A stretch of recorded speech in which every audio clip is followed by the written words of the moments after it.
just wanted to welcome you all and thank you for joining us today. It's always fun when I go to look at the registration list when I see so many of our partners from around the country and actually around the world. So a little shout out today to some friends from Canada and New Zealand. And at last count, when I looked, we had 19 different states on the registration list. So it's a good group of folks today. So we're here today to talk about certification.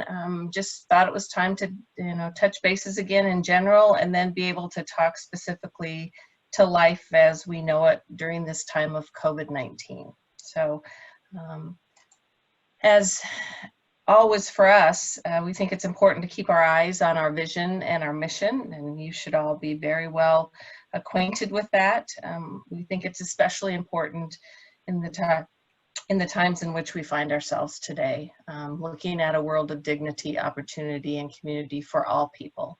And as you all know, we love data and are dedicated to defining, measuring, and improving personal quality of life. And obviously, we're here because of the personal outcome measures and all of our belief and commitment to what they can do for us in our journey for moving forward with quality services. So certification, why do we have certification? The goal for us is to increase validity and reliability of the information that's being gathered and then the data that's being used. And so the certification process enhances that and ensures that the data and the information that you're using are based on valid conclusions and that therefore the actions that you're taking are going to be useful to you. And it's important for a number of reasons that we're going to cover in the next few slides. For us, in a nutshell, it preserves the integrity of the tool of the personal outcome measures and therefore the data that we all depend on for improving people's lives and for making good organizational decisions. So we just wanted to share what we believe are some of the benefits of certification. Obviously, an obvious one is that it strengthens the consistency across interviews, which of course helps with reliability in data. Certification helps with good decision-making skills, helps with the staff advancement of the development for staff, people continuing to hone their skills, learn new facets of the tool and ways to use that. Clearly, the more reliable you are, the better you are able to help the people that you're interviewing and supporting to use the information to make a difference in their lives. And obviously, you wouldn't be doing this if you weren't committed to quality and to the people that you're supporting, being responsive to their needs, using this sort of information to help your organizations in your strategic planning, making decisions about allocation of time and energy and resources, and looking at best practices. It's obviously totally focused on person-centered approaches, and it helps you spread that across your organization and have an impact in the lives of the people that you care about. It improves the information gathering that you can do. You all know well what happens when you do POM interviews. You find out things that you didn't know before and are very, in many cases, very life-changing for the people that you're interviewing. And it helps you with your writing of your plans and the goals that you're helping people work on and really getting into what they want to be working on and identifying their priority outcomes, not just any goal, but the ones that are most important to them. And then clearly, the data is so valuable. It creates a place for you to collect data, a capacity for you to look at the data that you've collected and help make decisions and prioritize your time and your energy. Certainly using the portal system is a great tool for housing the information and utilizing that data at an organizational level. And it's also a good way for you to keep track of the number of interviews that you complete so that you've got that information when it's time for recertification. So Just basically going over the certification, we have interviewer certification and we have trainer certification, and both of those are available in either the personal outcome measures for adults or the personal outcome measures for children and youth. And we currently are operating on a 2-year certification term. And we want to always remind people that the only place to become certified as an interviewer or a trainer for the personal outcome measures is through CQL and our staff. So we just wanted to go over the certification steps and this is specific to the interviewer. So first, you're going to participate in a personal outcome measure workshop, and that can be taught either by a CQL staff or by someone who is the certified personal outcome measure trainer. Then a step that I think often gets overlooked in the process as people are eager to move forward, but it really is in everyone's best interest to then go out and do some practice interviews and really start to feel comfortable. We all know when we first learn this and we go do those first interviews during the training, and shortly after you feel pretty uncomfortable, you don't really feel like you're very competent. And so the more that you do some practice interviews, obviously the better things are going to be for you and then for the folks that subsequently that you're interviewing. And then the third step is coaching, and that's where CQL staff is completing all facets of the personal outcome measures interview process while you're observing and you're there. And so that's the conversation with the person receiving supports, the conversation with the person who knows them best, then the whole process of decision making, and that would happen together in a discussion, answering your questions, really a time of training and mentoring for you. And then the completion of this process is step 4, where you actually engage in an inter-rater reliability assessment. And a little later on in the webinar, we're going to go through the various ways that you might fulfill that piece, that step.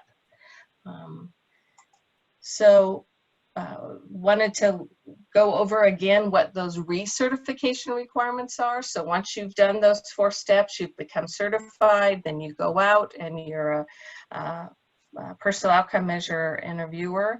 So you are required, in order to maintain your certification, to have at least 8 hours of what we call CQL continuing education.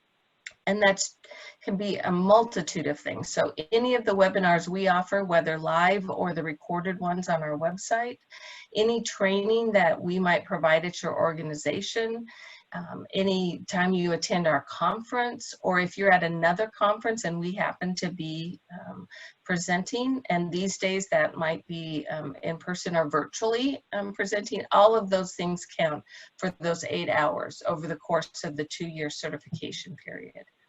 And then as an interviewer, you're required to have a minimum of 20 personal outcome measure interviews.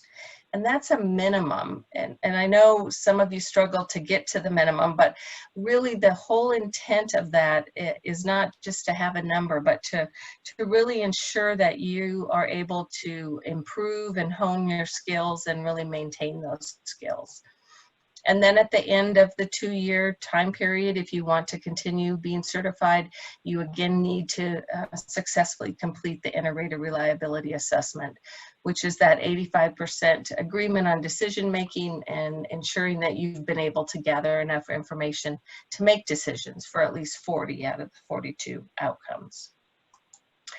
If you wanted to be, or you become certified in both measures, both the adults and the children and youth, then this is the requirements for those 2 measures. So again, the 8 hours of continuing education, 30 POM interviews with at least 15 in each of the measures, and then an inter-rater reliability assessment in each of the measures. So Gretchen's just going to share with you, if you are someone who is seeking to be an interviewer for the first time, what that would look like and what the process is that you'd go through. Hi, Angela. Thank you. So you'll see on the slide that we've got a link for you. When you're ready, go ahead and hit that link, and you will fill out a couple of quick pieces of information, and we will get an inquiry through our website that lets us know you want to talk with us. And I will reach out to you. My goal is always to respond to those inquiries within 24 business hours.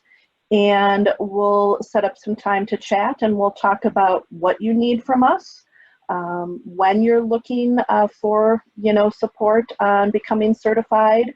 Perhaps you'll need to set up that personal outcome measures workshop. Maybe you've already attended the workshop and we're just talking about the 2 days with one of our teammates from CQL to spend time with you on coaching and certification. So we'll talk about where you are, what you need, the cost of that, and then I'll send you a document that I'll ask you to fill out and submit to us. And my colleague, Jen Papacheese, who will chat with you in just a second, will pull that and start working on getting you scheduled. So the important piece is to reach out so that we can have a conversation. Our email addresses can be found at the end of this webinar, the PowerPoint, but feel free to stop by our website as well. You can find all of our contact information. My direct line for my office is also right on the website, so I'm happy to talk with anybody anytime. Thank you, Gretchen. Thank you, Angela. So Jen's going to share then, if you're somebody who is already certified and you're looking now that it's time to become recertified, what it is that you need to be doing and the process that she goes through with you. Thanks, Angela. So if you've already been certified, you've gone through your 2-year, or you're coming to the end of your 2-year certification, you will go to the link on the website that we have here, and you will get, you'll see this little form on the right hand side. You'll get a recertification application, and you will fill that out. And the more information you put on there, the easier it's going to make the process for you. It asks, are you looking at adult or children and youth? Do you want to do this in person? Do you want one of our quality enhancement specialists to come to you? Or do you want to do this virtually? And virtually we can use Zoom, we can use Microsoft Teams, we can use Skype, we can use whatever you're comfortable with. And that's something that the quality enhancement specialist will talk to you about. You'll put dates that work for you, and it's really important that you fill out that you've met the minimum qualifications, because again, the more information that I have on this recertification paperwork, the easier it's going to be for me to get you scheduled. Perfect. Thank you very much. So that's interview certification. So we're going to talk about trainer certification. And you're the first group to hear that we're making a slight change to the steps for our trainer certification. And we, just as we encourage all of you when we partner with you to always be looking at how you do things and seeing if there's ways to improve that, that's what we've done in our process. We think there's a way to do the trainer certification that will help end up with you being a better trainer. So we are, the first step is that you're going to participate in a personal outcome measures workshop. And that, again, is needs to be either presented by CQL or by a CQL certified POM trainer. After you do that, step 2, and this is where there's a bit of a change, will be that coaching and inter-rater reliability, just as we described in the interviewer steps. So that coaching time to actually be able to observe CQL staff doing the POM interview and be able to have that discussion about decision making and get your questions answered and have the IRR finished then. And then once you've been able to successfully complete the inter-rater reliability, then you would move on to step 3, which is where you would observe and begin preparing to present a workshop. So you would observe CQL staff actually providing the 4-day POM workshop. And during that week, while you're observing and taking notes, you're also working very closely with the QES staff who's giving you insights and helping you prepare for you to conduct your own workshop. And then step 4 is for you to do that, for you to facilitate that POM workshop with the CQL staff observing and ensuring that you're able to meet the criteria for what we consider to be essential training skills. So we're excited to make the change, and it will just happen now as people schedule to have new folks start through that process. We'll be utilizing the new steps. So again, we've got recertification requirements. So you become certified. That's in place for 2 years. And if you want to continue being certified, again, you need to have the 8 hours of CQL continuing education. And then you have a variety of options about how you can fulfill the requirements for training and interviews. And so you can see those 3 options there. You can do 8 workshops over the course of the 2 years.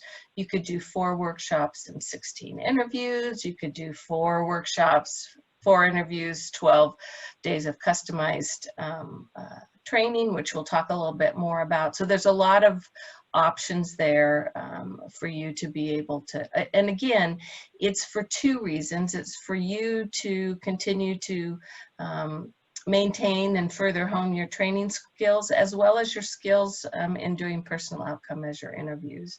And then again, you need to be able to successfully complete the integrator reliability assessment. And as with the interviewer, you can be trained in 2 measures. And so this, I won't read all this, basically just lays out what you need to do so that you are continuing to maintain your skills in both of the measures, both for adults and for children and youth. So Gretchen will share a little bit more. It's mostly the same process, but she'll talk a little bit about if you're going to seek out trainer certification for the first time. Thanks, Angela. And Angela's right, the process is quite similar. So once again, head on over to our website, use that link. Seth has it posted in the chat. You'll fill that out. It'll come on over to us, and I will give you a call, and we'll talk about what your needs are, what you're hoping to achieve, how many people are interested in participating, and what that would look like. And then once again, I will send you a document. I'll ask you to fill it out. You'll send it in so we know exactly what you need and when you're hoping to achieve, you know, the certification process, and we will work on getting you scheduled. And again, that's my colleague Jen that helps out with that. So Jen, anything to add to that? No, I don't think so. I think you and Angela have got it covered. I think one of the things to keep in mind is obviously planning for and scheduling and carrying out the 4 steps for trainer certification are much more complicated than just doing the interview certification. And so there's a lot more to discuss, a lot more you know, choices and things to consider in terms of all of that. So it's just a more involved process that Gretchen and Jen work with you on. Angela, that's absolutely right. And I think, you know, at this point in time, especially this year, we get lots of questions, and we love all of the questions. If you've been busy with other things, preoccupied with other things going on in the world, and need to check back in and want to have that conversation again, I am happy to review the process anytime. We'll talk as many times as we need to get it right for you and your organization. And so again, much of it is the same in terms of recertification, but Jen, if you have anything else you want to add for folks on specific to the trainer recert? The process for recert, whether it's interviewer or trainer, is really basically the same, as long as that application is filled out with the information that's going to help me get everything scheduled. There is a spot on that application for comments. So that's things like, you know, for example, I'm not due for 3 months, so I know I still need to do 2 interviews, and I plan to have that done. Those types of things is really helpful to know when you're filling that application out and sending that in. And contact information, so that if there are questions, I can get you on the phone. Sometimes it's a lot easier to just get on the phone and discuss these things than trying to go back and forth over email. So that's really important to have all that on there. Okay, thank you, Jen.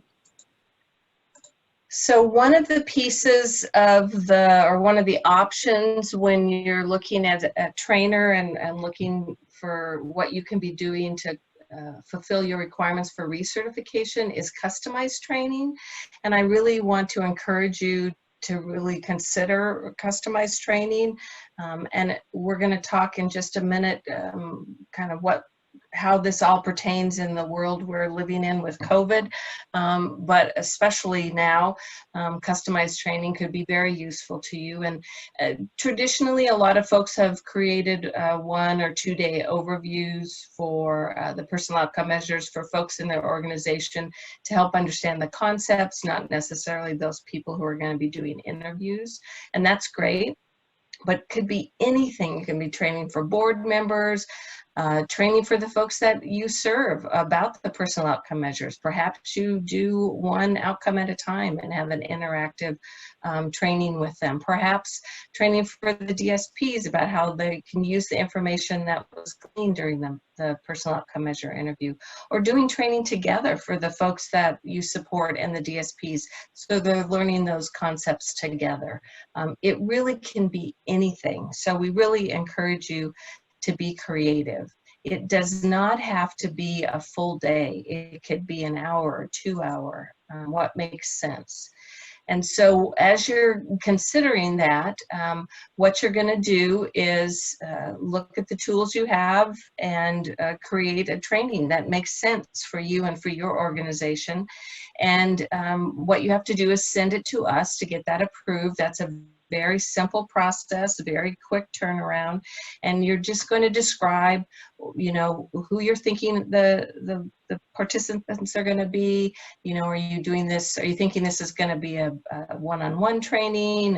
You know, small group, large group, the length of the training, what you're hoping to accomplish, and basically a description so it's pretty clear what it is you're doing. And if you're using a PowerPoint, then you'd include that. So it's just enough information so that we're clear about what the training is. And again, you're going to submit that to the training@thecouncil.org. We'll take a look at that, and you'll get an email back from me with that says you're approved. And we generally set a time frame on that, a year or 2 year, those kind of things. But it's very simple. It's very quick, straightforward, and I really encourage you to do that. So what's on everybody's mind, and we already have some questions in the question box, and so they're all related to life as we know it now. So here are some thoughts that we have already had related to how to work through these things in light of all the restrictions. And we realize and really empathize with you all as you continue to be dealing with an extraordinarily difficult time, uncertain time, and it's, I mean, we can't say that enough, that we are totally considering all of that as we look down the road for recertification. So some of the things to try and make that simpler during this time is tomorrow we will be releasing a guide that has some tips and pointers for doing virtual personal outcome measure interviews. I'm assuming many of you have already started doing those. If you haven't, I really would encourage you to do that. The feedback that we've gotten from everyone who's doing them is that most of the folks supported report really enjoying them. It's been a welcome diversion, as many of them have been very restricted in being whether they can leave their home or not. It's been, I think, fun for the direct support personnel as well. So that guide's going to come out tomorrow, has just some good ideas, both that we've learned as we've done some, and we've gleaned from all of you, our partners, as you've shared with us what you've done. So virtual POM interviews are absolutely okay, and I think pretty much vital at this point if you want to continue having this kind of information gathering with the folks that you support.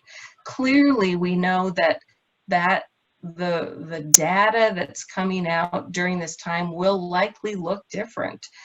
As people feel more restricted, we would assume that that would reflect in the outcomes. Although it may not reflect so much in the supports, we've heard from many of you about some of the incredible things that you've been doing that we think is really exciting. So in terms of the inter-rater reliability, we had already been offering virtual IRRs, and we continue to do that. So if you have access to be able to do an in-person interview with someone receiving supports, then CQL staff would join you virtually. And so again, we've been doing that. We have had totally positive feedback from that, even from those of you, some of you who were very hesitant to do it. I think very reticent. Most of the feedback has been that it actually wasn't so bad, and in some cases worked really well. So that is an option, will continue to be an option. We also have started doing what we're calling virtual IRRs.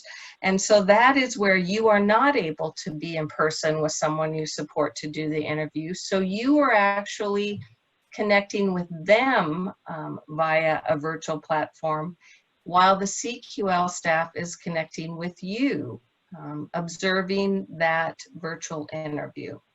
We were hesitant to start that, but we realized we needed to. We jumped in, and I can tell you that the feedback has been overwhelmingly positive. So that will continue to be an option. If you are not able to be in person with someone to do the interview, we are very open to talking about the virtual IRRs, and our staff can help you with the technological considerations that you need to look into. Certainly, if you're going to do that as for your IRR, I would really suggest that you try that out a few times, doing some virtual POM interviews so that you feel more comfortable. I know that for most of you, the IRR obviously creates some stress, and so it'd be better if you were already feeling comfortable doing the virtual POM interview. Just my thoughts or my suggestions. We are obviously, and we sent out information to all of you, granting extensions during this time. And what we have asked you to do is submit your recertification application by your expiration date with your request for an extension. And that extension, you need to let us know what seems reasonable to you at the time, and we will work with you on that. We have been very flexible and continue to be flexible about that, knowing the realities of what it is that you're all dealing with. And so please just make sure that you submit your application by the expiration date with your request, and then Jen will be reaching out to you to talk with you more about that. We are just beginning development of what we're calling a virtual competency-based reliability exam. So in the case where you're not able to have access, whether virtually or in person, to someone to do an interview that we can observe, we are creating an in-person live virtual competency-based exam. And as I said, we're just beginning development of that, acknowledging that, we see this situation continuing for quite some time. So once we do actually have that up and running, we will not be, after that date, we won't continue granting extensions, because people will have a choice to do a virtual IRR or to do the virtual competency-based exam. We don't have any date yet for when we anticipate that being finished, but I just wanted to give you a heads up. That's sort of where we're looking down the road as we continue to see this situation continues. So we've get lots of questions from you all the time, and so we've been gathering up the most frequently asked questions to go ahead and answer for you now, and then we've got plenty of time to answer other questions that might come up.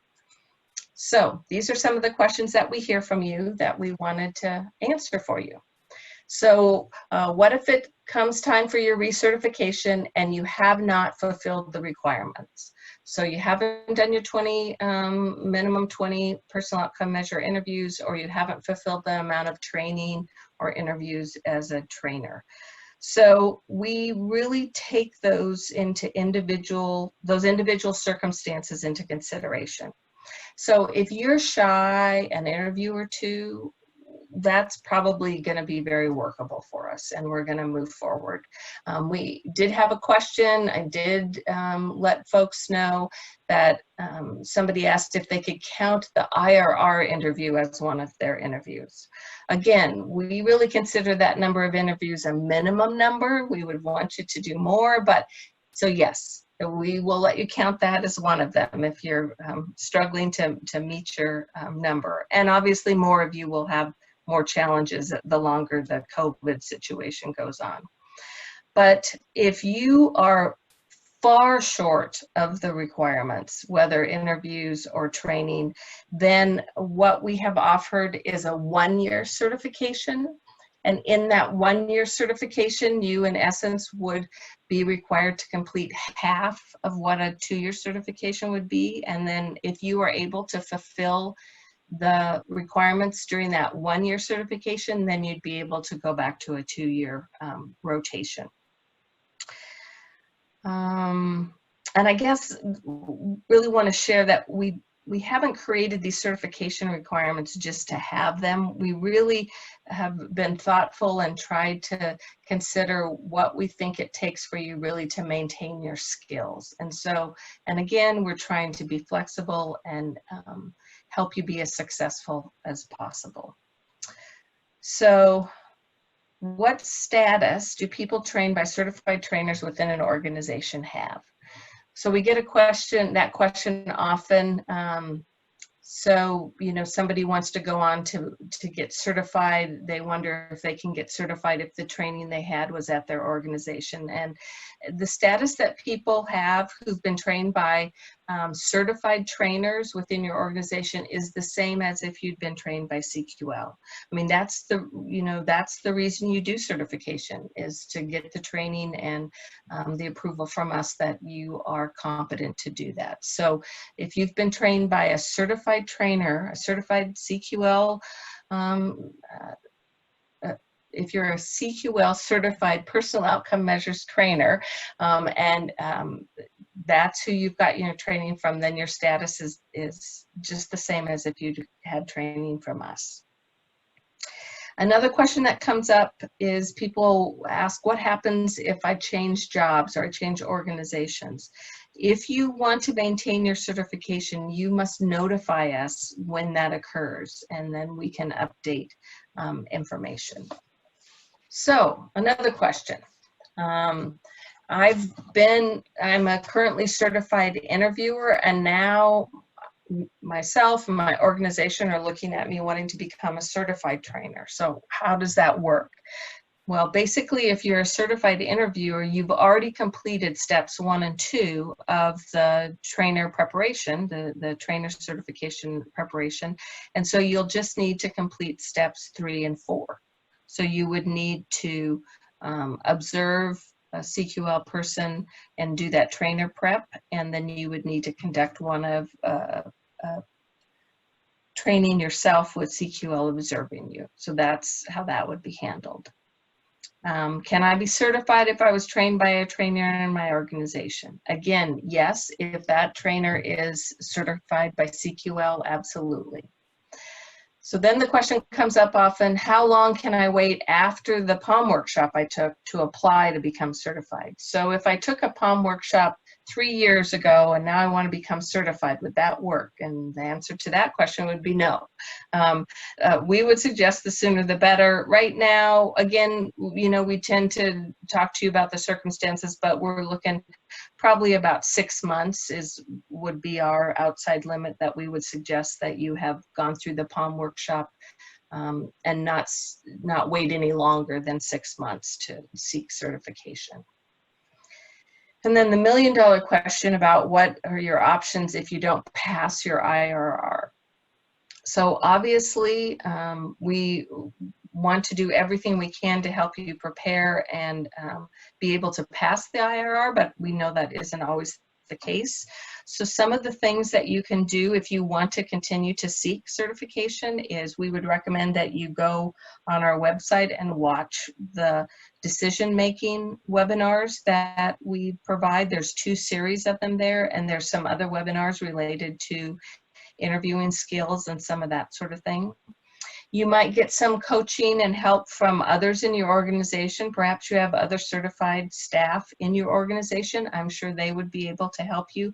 Maybe you could do some shadowing with them or do some team interviews to help increase your skills.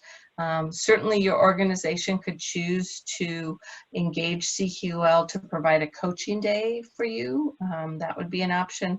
And then ultimately, after you've done whatever you feel like you need to do to feel like you're ready to take the IRR again, you could schedule to do that. Obviously, during your IRR, you're getting lots of feedback from the CQL staff, and you would want to use, you know, that feedback as you're considering going again for the inter-rater reliability. So sometimes we get a question about how do we count it if you do team training, which I think is great. I really encourage you to do that at your organization. So if the 2 of you are doing a personal outcome measure workshop or any other training, if you're doing that together, both of you would be able to count that. So if there's the 2 of you are doing the 4-day workshop, you would both be able to say that you had conducted a 4-day POM workshop. And that would be true for any of the other customized training that you might do as well. Can the customized training be done virtually? Absolutely, and probably required right now. And as you're creating new training, I would assume that you're probably creating it to be done virtually. Clearly there are some ways to do virtual training that are better than others, so I'd encourage you to, you know, try to figure out best practices for that. But absolutely, the customized training can be done virtually. One of the questions that we get that I don't have on the screen is, what about doing the 4-day POM workshop in the world in which we live? We are currently working on developing and piloting a virtual POM 4-day workshop. And if everything goes up as planned, that should occur in September, and we will gain a lot of information based on that, both for ourselves in terms of providing options to you, as well as in terms of providing suggestions about how you might go about doing that. I think it is absolutely doable. I think there's a lot of considerations around that, and I would encourage you, before you jump into that, perhaps to wait until we get the feedback we've got, or if you've already done one or you're considering it, feel free to reach out to me and we can talk about that more.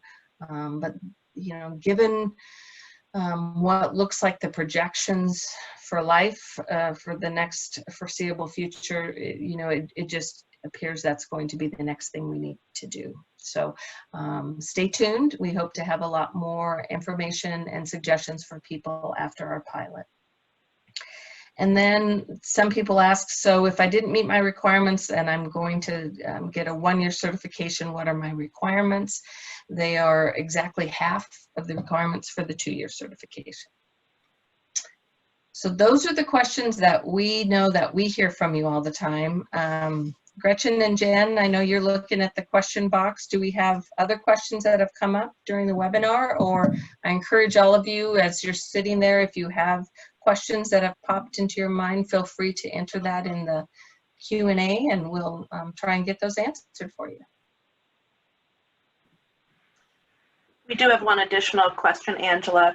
Completing outcome measures is new for my agency. How many trainers should be identified for certification versus number of interviewers for certification? Oh, wow, that's a great question. And that's something that Gretchen and I talk with organizations about a lot. So I'll take a shot at it and jump in, Gretchen, if you have other thoughts. It really depends on your organization, and the size of your organization depends on how many people you're going to be having doing interviews in your organization, whether you need a trainer at all, or whether, and if you do need a trainer, how many trainers you might need. I can tell you that if you're going to have decided that you want to have a certified trainer at your organization and that makes sense for you, we would suggest to you that you get 2 trainers certified, because the cost is very minimal to add the second person. It really is just adding an extra day for the IRR, because you can have 2 people in the coaching day, you can have 2 people observing, you can have 2 people conducting. So if you are looking at having certified trainers and you're thinking 1 is what you need, we'd encourage you to do 2, because it just as fiscally makes sense and it gives you a backup. It also, what we hear from organizations is that it's very successful when they do the team training. So Gretchen, do you have other thoughts about that? I definitely agree about taking advantage of having 2 trainers, if at all possible, if your resources allow for that. Really just the importance of knowing what your goals as an organization are before you commit to the training. So spend some time as a team talking about what you want to accomplish, and then reach out to us and we'll help you make it happen. Okay, are there other questions that have come up? We do have another one. Can an internal certified trainer do my IRR as well, so I can become a certified interviewer? And the answer to that is no. The only people that can certify you in the personal outcome measures is one of the CQL staff. Do folks have other questions? It looks like the question box is empty. We've got a few minutes if anybody wants to toss out. Just a follow-up to that last question, Angela, what if that person is also a CQL staff?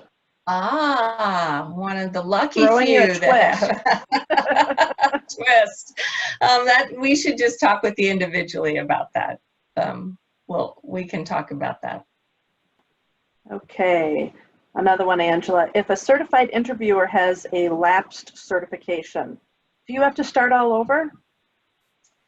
Okay, you know, I think one of the takeaways you should have from today's webinar is we do everything in our power to try and work with you to make your goals successful. So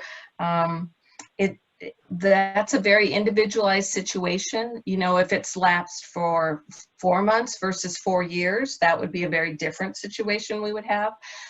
Depending on the length of lapse, we might be open to having you recertify after you did some additional requirements. Maybe we would require that you watch certain webinars, or that we would require some additional work on your part. So it really varies on the length of the lapse and kind of your individual circumstances. Great questions. It says personalized as the personal outcome measure interviews. There you go. Yep, just give us a call and we'll talk through the situation with you. Yeah. Okay, so we've got just a couple more slides, but if you think of some other questions before we sign off, feel free to throw them out there. So we really encourage you. We can't encourage you highly enough to join the Facebook e-community. It's a fabulous group. There are so many resources that you will gain, new friends that you'll gain. It's just a very active, vibrant group of folks. If you're looking for something, you send that out and people just immediately send out help and resources and responses. So I really encourage you to join that and to become an active part of that. And I'm guessing that Seth probably sent you out in the chat box that link so you can easily click on it. So some of the other resources that we want to make sure that you know are available is the virtual interview tips that will be released tomorrow. The other thing that's very exciting for us, and I'm sure more exciting for you, is that the POM trainer materials have been updated. We've got a new workbook, a new PowerPoint, a trainer's agenda, and we are just finalizing the plans for how best to distribute that to you, and we will have news very soon about the date when that will be released, and you'll receive all of those resources. One of the, perhaps I'm one of those irritatingly glass half full people. The people in my family find it irritating, at least sometimes. But the silver lining for COVID is that you're probably not doing a lot of training right now. And so you might have some time to really be able to take a look at the updated materials and get comfortable and feel good about using them when you're able to do that. On our website, there's on the bottom of our pages, there's a place you can click for certification updates. You also need to know that if you are a certified interviewer or trainer, you are on our list. And so whenever we have resources or information that's pertinent to certification, you will automatically get that information. And then really, again, as Gretchen mentioned, really encourage you to use our website. There are so many resources there that are free to you and links that will take you other places. Many, many webinars. Sign up for the Capstone newsletter. Monthly information and research comes to you. Look at all of the research articles. We've worked so that all of the articles that are written, most of them by Dr. Carly Friedman, are voracious researcher, and has worked that out so the full articles are able to be accessed on our website. So there's a plethora of research available to you. So just really encourage you to go there. We also really encourage you to look at the certification website and to really look at the trainer and interviewer agreements you sign. That's where you will see those requirements to help you keep in mind kind of how to pace yourself. And, you know, I would really encourage you to pace yourself. We see lots of you who see your certification date coming up and you're desperately trying to fit in a bunch of interviews or trainings. So if you know, right out of the box, when you first get certified, if you start planning and scheduling for those, it'll make your life much less stressful. I think we've got some more questions. We do. Okay, so when applying for recertification, do we send the application and include interviews? And how do we document the trainings? Do sign-in sheets work? And finally, how do we get customized training approved? So, okay. Yeah, go ahead. Oh no, go ahead, Gretchen. So when you submit your application for recertification, you will be asked on that application to attest to how many interviews and trainings you've completed for us. Angela and Jen, you're not looking for any additional documentation other than that, are you? That's correct. I don't need copies of any of that additional things. The QES, the Quality Enhancement Specialist, will ask for that when they're doing the IRR. But I do not need that when they send in the application, just the numbers. And what they're looking for when they meet with you in person or virtually to do your IRR is some documentation. So if you're entering your interviews into Portal, it'd be easy for you to push a button and that would pop out. You could keep your own Excel spreadsheet and note. You could have a handwritten document. You could have copies of certificates you got from training. So whatever would indicate that you had done those activities. And then the customized training, when you get the slide deck from today's webinar, you'll see there's a slide on there that gives you all of the details for that. Basically, you're going to send all the information about the training, including a PowerPoint or your trainer's notes, all those things, and you send it to training@thecouncil.org. That ends up coming to me. I review those and send an email back out to you. That's a very quick process. If I have any questions, I'll just, connect with you. And so that's how you get the customized training completed.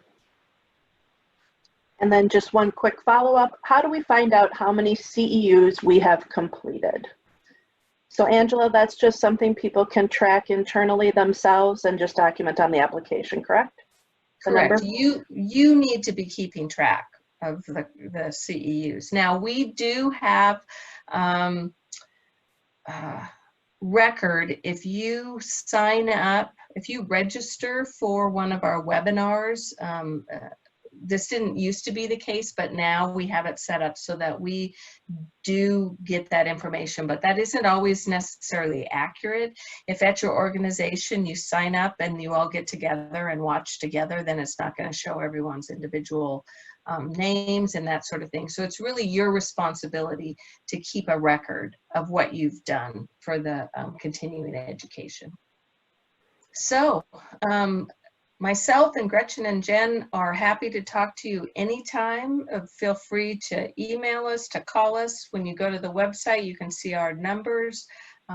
We, again, as Gretchen pointed out, we try to be as individualized as the personal outcome measures. We're trying to help you meet your outcomes, because by meeting your outcomes, we believe that we're going to be furthering the outcomes of the people that you support. So whatever we can do to answer questions, to be supportive, if you have suggestions for other ideas for trainings, for webinars, we're always open to that. So just really avail yourself of all the resources that CQL provides to you. Jen, Gretchen, anything you want to add before we sign off? Nope, just thank you for participating today, and never hesitate to give us a call. We're happy to help. Yeah, thank you so much. And like Gretchen said, if you have any questions, just get a hold of us. You have our emails and our phone numbers as well are on the website if you need us. Thank you. Thank you, everyone, so much, and we'll look forward to the next time we get together. Have a great day. Thank you.